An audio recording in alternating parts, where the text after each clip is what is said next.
Okay, so I let you guys know that we weren't home yesterday, or last night, so there was only one video. Again, there's going to be only one video because she only came home last night, and I don't believe she'll be here tonight. So this is the only video. Just clothes on the counter. You know, they don't belong here, so throw them out in the hallway. Strap perfect.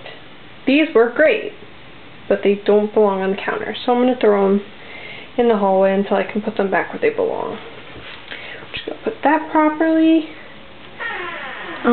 This means that the garbage can's in the way. Oh, look, it's overflowing. My sister also refuses to put the garbage in the garbage, so I'll have to do that. Here we have a full view of those rust stains because the mirror's in the wrong spot. So we'll put the mirror away.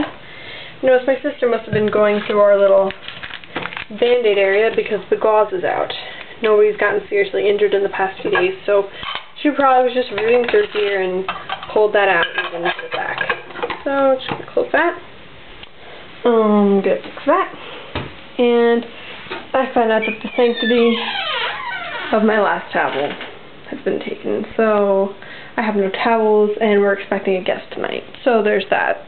But I'll fold these, make them look nice and pretty. And that was it. It wasn't too bad considering nothing because she hadn't really been here that long. So that's it for today, and hopefully tomorrow will yield